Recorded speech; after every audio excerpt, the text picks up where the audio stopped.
there has been no breakthrough for government formation in Delhi. Giving a new twist to the government formation in Delhi, Aam Aadmi Party today set some more new conditions for Congress and BJP before it can decide on forming a government. Convener of Aam Aadmi Party, Arvind Kejriwal, today met Lieutenant Governor Najib Jung and gave him the copies of the letters he had written to Congress President Sonia Gandhi and BJP President Rajnath Singh. The Lieutenant Governor, though, has asked the AAP to come and form the government whenever the party is ready. The LG has written to the President of India, apprising him about AAP's stand. Kejriwal has written to both Sonia Gandhi, the Congress President, and Rajnath Singh, the BJP President, to clarify their own party stance on the AAP's poll manifesto and also on the issue of the passage of the Jan Lokpal bill.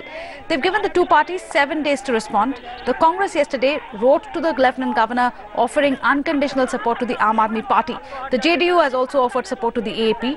Kejriwal said that the AAP was surprised by this support offer but would like the parties to clear their stance on key issues that the Aam Aadmi Party had raised in its poll manifesto.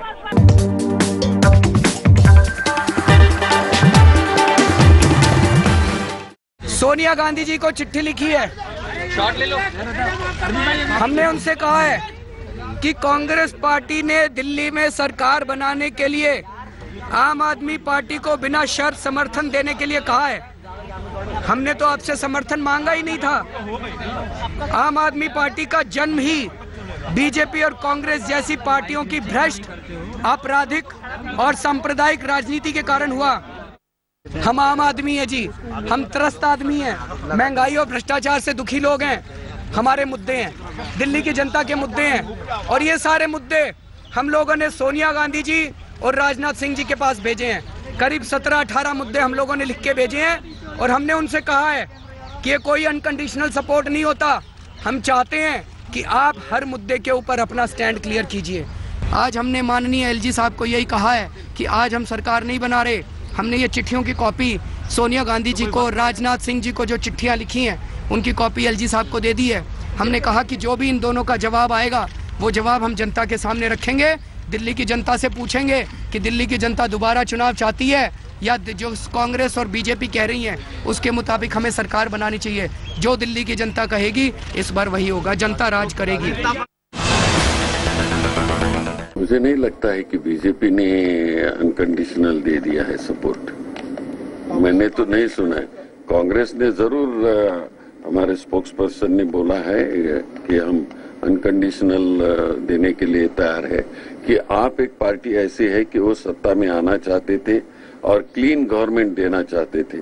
तो कांग्रेस ने यह तय किया है कि जब भी clean government की बात आती है और बिना करप्शन की बात आती है तो कांग्रेस सरकार उसे सपोर्ट करती है।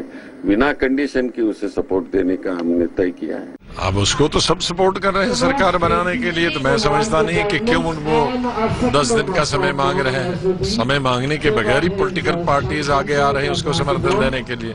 उसको समर्थन लेना चाहिए और सरकार बनानी चाहिए और जो उन्होंने वादे किए हैं इलेक्शन के दौरान वो वादे पूरे करने चाहिए।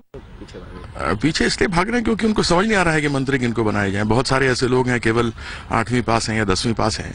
ऐसे बहुत सारे लोग हैं उसके अंदर जो घबरा रहे हैं वो कि अगर इनको मंत्री बना दिया गया तो ये चलाएंगे कैसे सरकार। देखिए, वो दिल्ली में सरकार बनाए इसमें तो किसी को आपत्ति नहीं हो सकती, क्योंकि वो जो विधानसभा है उसके प्रति उत्तरदायी होंगे और अपना उनको बहुमत सिद्ध करना होगा कभी न कभी तो।